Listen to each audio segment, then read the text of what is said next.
नाही, काही बघितलं नाही मी. काल फक्त ते बघितलं होतं तुमचं. हा, तर अनुभव थोडं 2 मिनिटांनी शेअर करते. हं. मला आहे ना, तुम्ही नाही का अंजलीताई आणि तुम्ही त्या ताईंकडे गेला तर त्यांची तब्येत बरी नव्हती, बेडवरतीच होत्या. वैशालीताई. अच्छा, त्या मुंबईच्या ताई.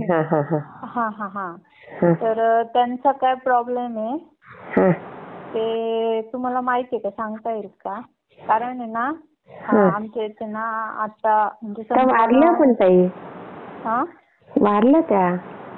हो. कधी? काहीतरी 4-1 महिने झाले. तुम्ही व्हिडिओ बनवला होता. हो, त्या व्हिडिओ बनवला होता.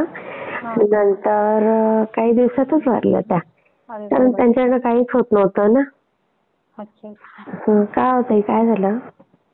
नाही, कारण ना आपल्याकडे ना हर्बल लाईफ कंपनी म्हणून न्यूट्रिशन जे पेशंट लोक आहेत ना, म्हणजे अक्षरशः ज्यांची 2000 शुगर जरी असली ना तरी ती कंट्रोल होते. आणि असे बरेचसे पेशंट आहेत. तर त्यात माझ्या आईला पण रिझल्ट आला. मी अनुभव पण शेअर केला होता. किडनीच हे झालं होतं ना तिचं प्रॉब्लेम. थायरॉइड, बीपी असं झालं, तरी चालता पण येत नव्हतं. तर आपल्याला घरातल्या घरातच व्यायाम करायचा. पाठवता व्हॉट्सअपला जॉईन करून. मुंबईत पण भरपूर कोच आहेत, अंबादास, हिरगुणे वगैरे, असं तुम्ही ऐकलं असेल. ऐकलं. तर ते खूप बेस्ट आहे. म्हणजे आपल्या घरातल्या घरात आपण वेळेनुसार व्यायाम करू शकतो. आणि तिथे हे पण माहिती पण देतात ते तज्ञांमार्फत की आपण काय खाल्ला पाहिजे. व्यायाम केल्यानंतर आपण शक्यतो काय करतो, थकून जातो आणि खाऊन घेतो काही पण. बरोबर. तर मग काय खाल्लं पाहिजे, पाणी किती प्यायला पाहिजे. आहे आमच्या इथे एक सेंटर आहे. मी माझ्या स्वयंपाकवालीला पण तिथे पाठवलं होतं. ते काही दिवस जात पण होती.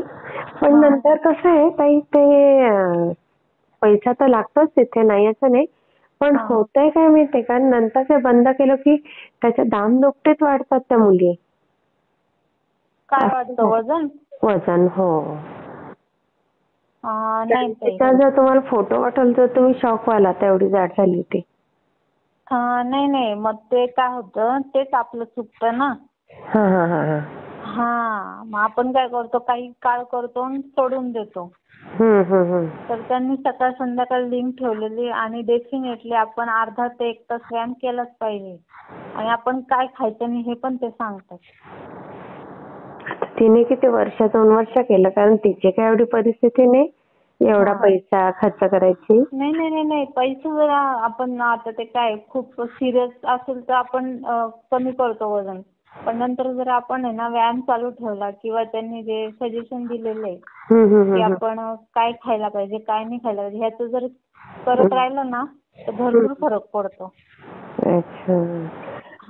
आता तर बिचारीचं एवढं वजन वाढलंय. पण आता आपण कायम थोडी कोणासाठी काही करू शकतो ना ते. नाही, आपण सतत व्यायाम करू शकतो ना, जर आपल्याला माहिती.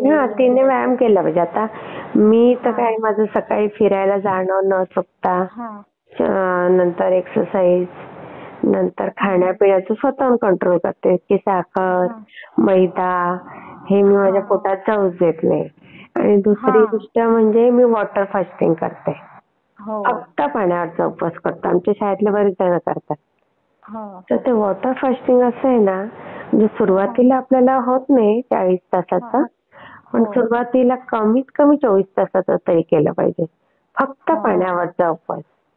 आणि नंतर तुम्ही 40 तासाचा करायला पाहिजे. मग तो महिन्यातनं एकदाच.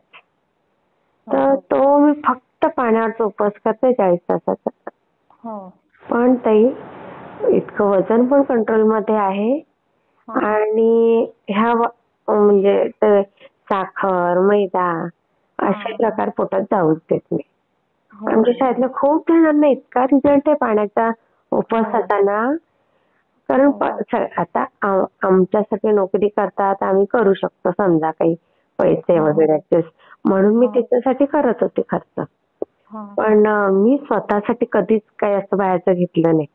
पण हा पाण्यावरचा उपवास खूप रिझल्ट येतो. खूप सुंदर येतो. मग तेच आपल्याला पूर्वजांनी सांगून ठेवलंय ना, महिन्यात एकादश येते ती तुम्ही करा. हो, खरंय. आता तो 40 तासाचा उपवास मी फक्त महिन्यातनं करते एकदा. मग ते एकादशी पण करते, द्वादशी पण करते, असं एकत्रच करून टाकते सगळं. मग ते आपली एकादशी पण धरली जाते आणि आपल्या शरीरासाठी चांगलं. त्याच्यातनं मोठे मोठे कॅन्सर बरे झाले ताई. युट्यूबला तुम्ही बघाल ना, वॉटर फास्टिंगचे रिझल्ट खूप भारी आहेत. सगळ्यांना जमतं असं नसतं ना. नाही ना. नाही ना, बरोबर. काय ते करायला फार मोठा त्याग लागतो.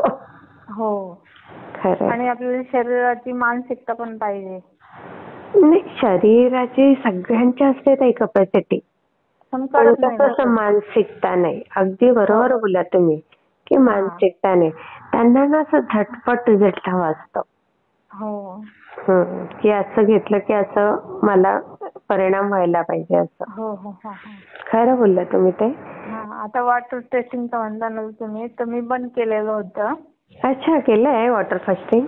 हो, पण मी आता नव्हतं केलेलं. मी म्हणजे उपवास म्हणून केलेलं होतं की सकाळपासून ते संध्याकाळपर्यंत पाणी न प्यायचं. नाही, तो निर्जली एकादशी म्हणतो आपण, ते निर्जली उपवास. नाही, तसं नाहीये. पण मग ते कंट्रोल केलेलं होतं ना, तर भरपूर फरक होता असं. अच्छा. नाही, पण पाण्यावरचा उपवास आहे ना ताई, हा सायंटिफिकली प्रूफ आहे. तुम्ही नुसतं युट्यूबला टाकून बघा. फॉरेन मध्ये तर त्याचं फार म्हणजे सेंटर आहे वॉटर फास्टिंगचे. कारण शेवटी कसं आपल्याला चक्कर पण यायला लागते त्याची. म्हणजे सुट्टी असेल तेव्हाच केलं तर बेटर. बरं, चालेल. तुमच्याकडे असेल व्हिडिओ तर मला पाठवा. मी आता अनुभव सांगू. सांगा. अनुभव आहे हनुमान बाहुकचा. अच्छा. मी जो मला मागे फोन केला होता 1-1.5 महिन्यापूर्वी.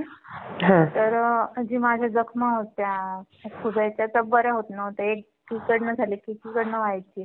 आणि हनुमान बाहुक जखम खुब्याला ते एकीकडनं बरी झाली की दुसरीकडनं परत खिजायच्या असं व्हायचं. मग ते स्तोत्र मी ऐकत गेली. 21 दिवस झाले की त्याच्यावर आणखीन काही जास्त दिवस झाले. तर ऑटोमॅटिक माझ्याकडनं ते ऐकणं बंद झालं, म्हणजे नेट प्रॉब्लेम मुळे. पण मग नंतर माझ्या लक्षात आलं की त्या जखमा आहेत ना पूर्णपणे बऱ्या होऊन गेल्या. बिलकुल गोळी वगैरे न खाता. आणि मी जवळजवळ मागच्या जून का जुलै महिन्यापासून त्याच्यासाठी मेडिसिन खात होते. इतका त्रास होता ना. आहे हनुमान बाहुक स्तोत्र. अगदी आम्ही लहान होतो ना तेव्हा पण आई आमची ऐकवायची आम्हाला. इतके पॉवरफुल आहे ना ते स्तोत्र. पण ते रोज सकाळी नुसतं लावून जरी दिलं ना ताई घरात, कारण हल्लीचं जग कसं धकाधकीचं आहे, पण आपलं लक्ष त्याच्यावर पाहिजे काम करता आपण. ते फार. मग ते आपलं जसं हनुमान चालीसा पाठ होतं तसं ते पाठ नाही होत आणि उच्चार पण नाही होत लवकर त्याचे. त्याच्यामुळे ते आपल्याला खूप हे वाटतं. अनुभव सांगायचा होता. खूप छान ताई. कुठून बोलताय तुम्ही? नाशिकवरनं. अच्छा. खूप छान ताई. मी शेअर करते.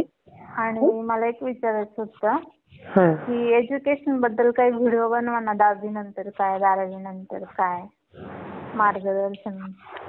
अच्छा, बनवेल ना ताई, नक्की बनवेल. आपलं एज्युकेशन चॅनल आहे, त्याच्यावर मी टाकत जाईल. बरं, चालेल. ते सांग.